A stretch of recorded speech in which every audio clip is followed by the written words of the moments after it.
योग वशिष्ठ महारामायण में आता है कि राम जी एक ब्राह्मण चिंतामणि की प्राप्ति के लिए गया और उसको सहज में चिंतामणि मिल गई। तो उस मूर्ख ने उसकी कदर नहीं की, चमकीला पत्थर समझकर त्याग दिया।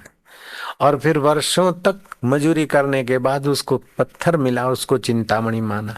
ऐसे ही हमारा सत्संग तो सहज में चिंतामणि है, लेकिन आप लोग उसको ऐसा वैसा समझकर छोड़ मत दीजिए। इसलिए मैं आज के बदले कल पर डालना चाहता हूँ। नहीं, चिंतामणि समझोगे इस प्रयोग को? पक्की बात तो मैं बताता हूँ। एक लड़के ने पूजा के रूम से निकलती हुई अपनी माता के चरण छुए और माँ माँ ऐसा आशीर्वाद दो कि मैं पास हो जाऊं, मैं अच्छे अच्छे काम करूं और सफल हो जाऊं। माँ ने कहा मेरे लाल, बोले हार जावा, तू पास हो जाए, अच्छे अच्छे काम करे तो क्या, लेकिन तेरे को तो मैं ऐसी कुंजी देती हूँ बेटे, क्यों हो सारे बंद ताले तू खोल सके। बेटे तू अच्छे काम तो करे, लेकिन सफलता का तुझे अहंकार न हो, ये परम सफलता है। और संसार है मेरे लाल, कभी कभार मार्क कम आए या कहीं नापास हो या कभी विफल भी हो जाए तो विषाद के खड्डे में ना गिरे। ऐसी समता दे, मैं तुझे ऐसी कुंजी बता सकती हूँ बेटे। बोले माँ बताने ये ऐसी बढ़िया कुंजी। बोले बेटे क्या बताऊं तेरे को? तेरे को तो वो चीज देना चाहती हूँ कि तू गाय तो दो सकता है, लेकिन बैल भी तेरे आगे दूध देने को राजी हो जाए। बोले माँ सचमुच? बोले हाँ बेटे, तो माँ बताने। बोले बहुत बढ़िया चीज है। बोले तो माँ बताने। बोले बेटे बहुत रहस्यमयी बात है और सरल भी इतनी है। तो बोले माँ बताने। बोले फिर बताऊंगी। बोले नहीं नहीं माँ, तू मेरी जिज्ञासा बढ़ा रही है, बता ना माँ, देरी हो रही है।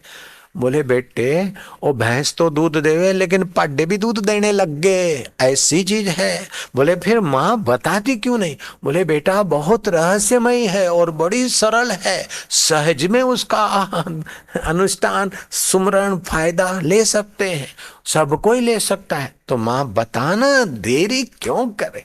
अरे बेटे क्या बताऊं, तू इसकी कदर नहीं करेगा। अरे माँ मैं कदर करूंगा, तू बता ना। बेटे अच्छा तू जा स्कूल, फिर कभी बताऊंगी। माँ नहीं नहीं, मैंने ये किताब छोड़े, मैं बैठा और तेरी साड़ी पकड़ के बैठा, माँ तू बता, मैं फिर छोड़ूंगा। बोले बेटा देख पानी का कुल्ला कर ले, एक आचमन फिर ले। बोले माँ नहा धो के अभी पूजा के रूम में से आया हूँ, अभी मैंने कत्ते कुछ खाया नहीं।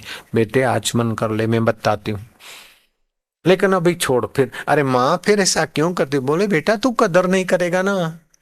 बोले माँ मैं कदर करता हूँ, तू बता ना। बोले बेटा वो ऐसा नाम है, ऐसी चीज है कि वो बैल भी दो सकता है। वो गाय तो दूध देगी, तू बैल भी दो सकता है, भैंसे भी दो सकता है, पड्डे भी तेरे आगे हाजिर हो जाएंगे दूध देने को। ऐसी चीज है बेटा, मैं जल्दी कैसे बताऊं? बोले माँ तू बता ना। तो बोले बेटे देखो बड़ा आसान तरीका है, जब किसी से तू मिले, अब मैं बताती हूँ है बिल्कुल आसान। अब तो तू इसकी कदर नहीं करेगा। माँ मैं करूंगा। बोले वचन दे जीवन भर इसका फायदा उठाएगा। बोले माँ मैं उठाऊंगा फायदा। तो आप उठाओ तो मैं बताऊं उसकी माँ और बेटे की कथा। और वो सरल साधना अलग है। हाँ मैं फिर आपको धोखा नहीं देना चाहता, ये माँ बेटे की कथा अलग है, वो सरल साधन अलग है, दोनों बता सकता हूँ। लेकिन आप फायदा लोगे, पक्की बात करो तो फिर मैं बताता, नहीं तो मैं ये चला 6 तो बज गए। मैं बता दूं, लोगे फायदा, मेरे को तो बहुत फायदा हुआ है। बिल्कुल आसान है, बिल्कुल सरल तरीका। और उस लड़के ने सचमुच गायों से दूध लिया, लेकिन बैलों को भी दो के दिखाया। उस लड़के का नाम आप जानते भी हो, बड़ा प्रसिद्ध महापुरुष हो गया वो। कांग्रेस के कई टुकड़े होकर अंग्रेजों का मनोरथ सफल हो रहा था, उसी ने गजेंद्र स्तोत्र का पाठ करके जरा सा प्रवचन किया तो टूटी फूटी कांग्रेस जुड़ गई और अंग्रेजों को भगाने में सफलता में उसने बड़ा सहयोग किया। वो लड़का था। उस लड़के ने माँ से आखिर आग्रह पूर्वक ये चीज जान लिया, माँ बता मैं सचमुच इसका फायदा लूंगा। हनुमान प्रसाद पोजदार को भी उस लड़के ने इस मंत्र का फायदा दिया, भाई जी को, पोजदार जी को, और ऐसे ही बताया रहस्य बताकर। तो बोले बेटे और तो बात तो बहुत सरल है, बेटा तू करेगा? माँ मैं करूंगा, मेरी कसम। माँ तेरी कसम क्यों खाऊं? मेरी कसम। माँ तेरे पैरों पे हाथ रख के बोलता हूँ, माँ मैं करूंगा। अच्छा मेरे लाल, मुझे विश्वास हो गया तू करेगा। तू जब भी जो भी काम करे, सुबह की शुरुआत हो जाए, स्कूल में जाए अथवा पेपर लिखे, 4 बार नर नारी के अंतःकरण को जो चला रहा है, नरानाम समूहम इति नारम, नर नारी के समूह का जो चेतन अकाल पुरुष परमेश्वर है, अकाल पुरुष माई ने नहीं कहा, इस प्रजा के लिए मैं यूज कर रहा हूं, वही का वही बात। वो जो परमात्मा है उसका नाम नारायण। तो 4 बार नारायण नारायण नारायण नारायण सुमरन करके तो अपना वार्तालाप किसी से करता है तो करना, कुछ लिखता है तो लिखना, जो भी काम करे पहले 4 बार नारायण का सुमरन करके फिर कर। बस इसी से कुदरत तेरी सहायता में रहेगी। बेटे मैं सच बताती हूँ, गाय तो दूध देगी, बैल भी तू दो सकता है। और उस बेटे ने, उस बेटे का नाम क्या था?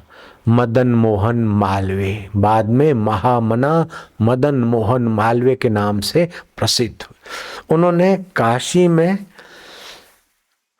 विद्यार्थियों के लिए कुछ करना चाहा और उसके फंड की कमी को पूर्ति करने के लिए हैदराबाद गए। हैदराबाद के नवाब से मिले, नवाब ने एकदम घिस कर नन्ना सुना दिया कि मैं विश्वविद्यालय के लिए और हिंदू लड़कों के लिए और काशी के लिए 1 रुपया भी डोनेशन नहीं कर सकता हूँ। मालवीय जी आप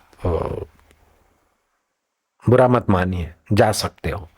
मालवीय जी ने वही मंत्र दोहराया मन में, नारायण नारायण नारायण। न रुष्ट हुए, न चेहरे पर शिकन पड़ी, बस वो नारायण जो प्रेरणा देगा वो सच्ची अच्छी। जाते जाते रास्ते में एक बूढ़े का शव जा रहा था, मुर्दा उठाकर लोग जा रहे थे। तो हिंदुस्तान में हिंदू लोग अपने बूढ़े बुजुर्गों के ऊपर पैसा फेंकते, निछावर करते। ओ जमाने में टक्का, अन्ना, 2 अन्नी, 54, 58 चलती थी, तो लोग चिल्लर फेंकते थे उनके परिवार वाले।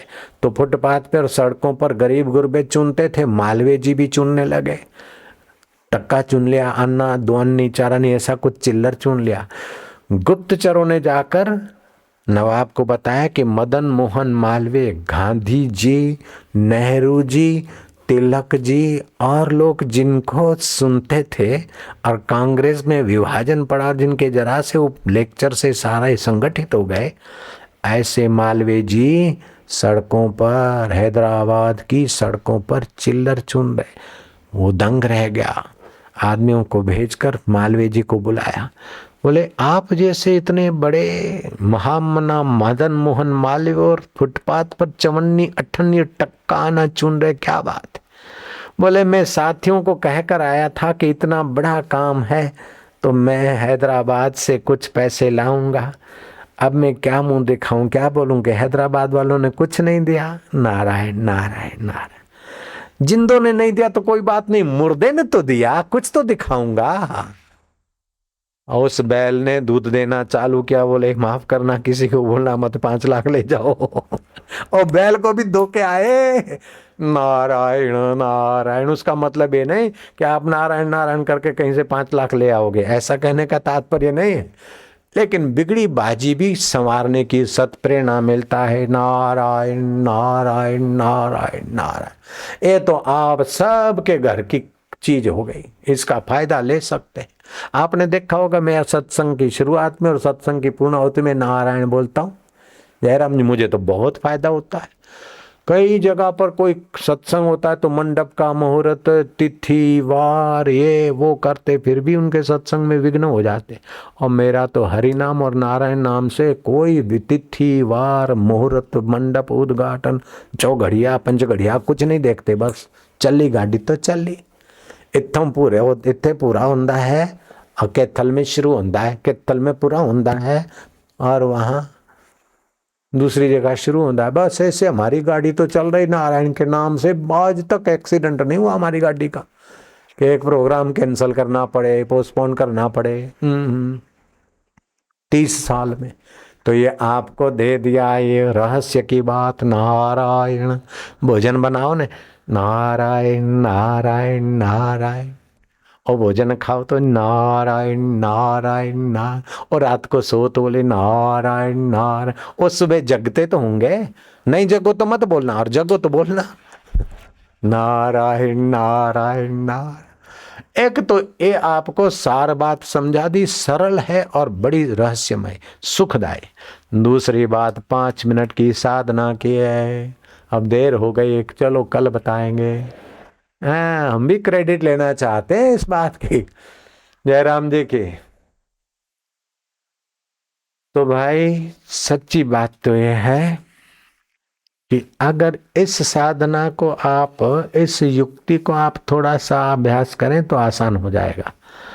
और उस महापुरुष के भक्तों ने बहुत फायदा लिया, आप भी फायदा लें, इसलिए हम बताते कि पैर के अंगूठे से लेकर योनि तक, सुबह हाजत करते हैं उस इंद्रिय को, योनि मुद्रा करते, तो योनि तक पृथ्वी तत्व माना जाता है, और बाथरूम की इंद्रिय का इलाका जल तत्व माना जाता है, और नाभि का इलाका तेज तत्व माना जाता है, अग्नि तत्व की प्रधानता होती। और नाभि से ऊपर को लेकर हृदय काश तक वायु का इलाका माना जाता है, और हृदय से कंठ तक आकाश का इलाका माना जाता है, और उससे ऊपर अपना मनहा प्रदेश है। तो रात को सोए, लेट गए तो ना पैर के अंगूठे से मन को चलाया, पैर के अंगूठे से लाकर अपने योनि तक ये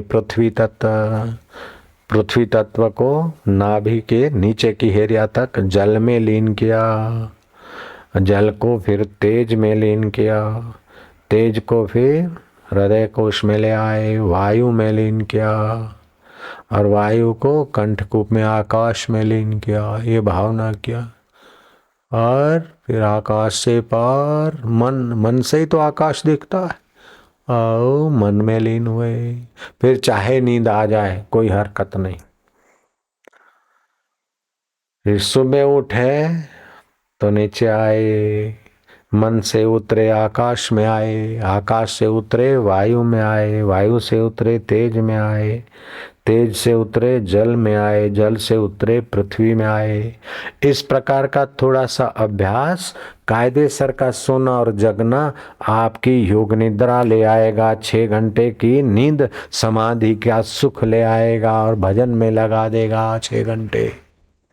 एक तरीका ये उन महापुरुषों का बताया। हम आज तक बताते थे कि रात को सोते समय जैसे शक्कर की बोरी जा गिरती है या मांस जा गिरता है, ऐसे बिस्तर पर न गिरे।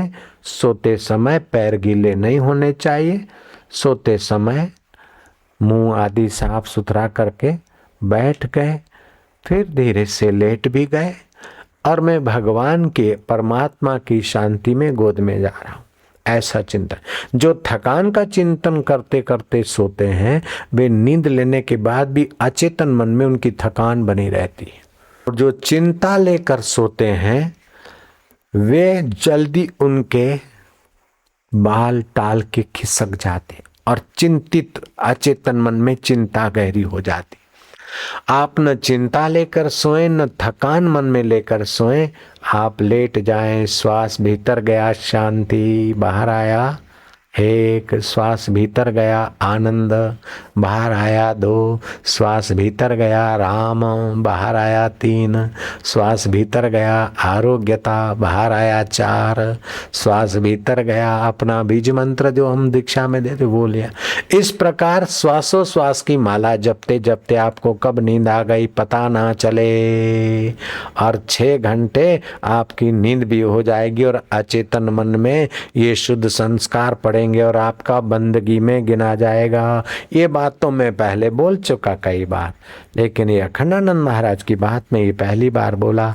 आप इसका फायदा लेना चाहें तो ले सकते हैं।